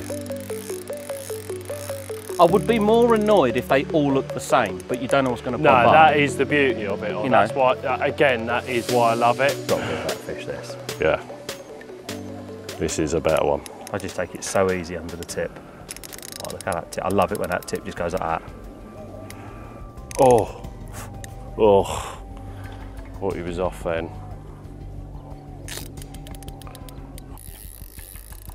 And it hasn't come up to the surface yet. No, he's hugging the bottom and he's wallowing around. I always think like with that 50 when it come in close down to the left, when they blow bubbles up before they come to the surface, yeah, I always think that's like a sign of like, yeah, definitely. I don't know, it's like, I'm a big one and I'm angry, I'm just going to let you know. Yeah. You don't get many better last days than this, do you? No. You've just landed that 50-pounder. It's always the way though, isn't it? Typical go home, but then it makes you want to come back again. I know, this is it. This is when the depression kicks in for me. If I didn't have to go, I would stay. I'm not going to lie. Well, I've got to go because I've got to go to Rainbow, but what's your excuse? Your missus is missing you. Look at them bubbles, man. I know. Just what we were talking about. Oh my God. Oh my God. It's a common. Mate, that is a big common, that. Big common. That is a big common. Please, Tom. I'm not going to stab, I'm not going to stab. Please, Problem is Tom. with a 10-foot rod muzzle, you've got to get a bit higher. Mate, that is serious. Oh, Tom. I'm not going to stab, mate, I'm not going to stab. Don't worry. Oh, mate, my heart is going to into the dozen here. Fine. Oh my God. It's wallowing now. Mate, that is a big common, isn't it? Well, oh my God. You normally can tell a common before you see it when the scales are big. Oh, don't go out there, please, No, Moz, don't worry please, about it. please, please. No.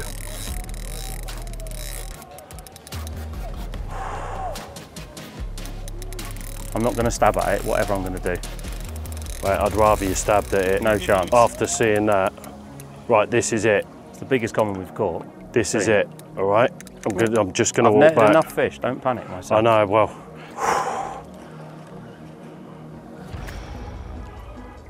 Yeah, them bubbles, exactly what we were saying. Yeah, here we go. I need you to try and lift the rod up a bit higher. I can't, mate, I can't. Go for it, Tom. Yes! Yeah. Oh, man. I'll tell you what, don't want to say too much. Oh, my heart is going 10 to the bottom. What a trip, man. Don't want to say too much, hold that.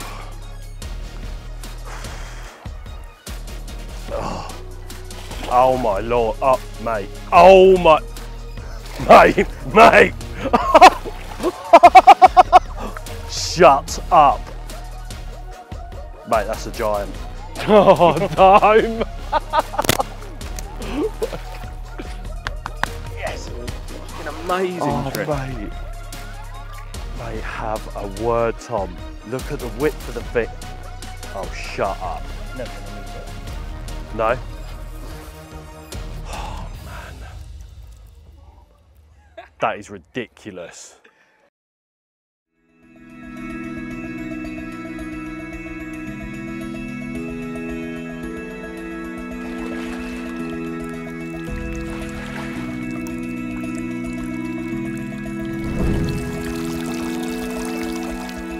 Absolutely buzzing with this.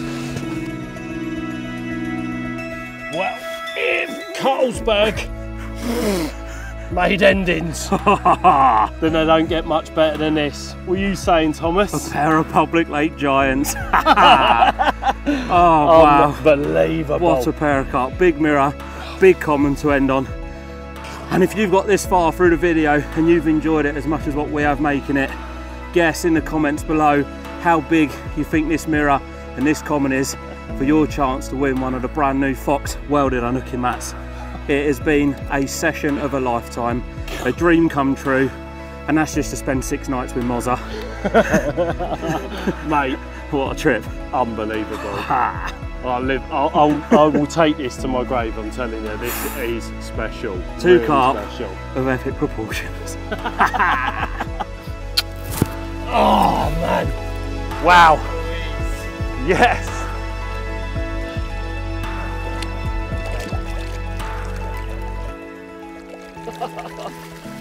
Mozza! Yes! Oh wow.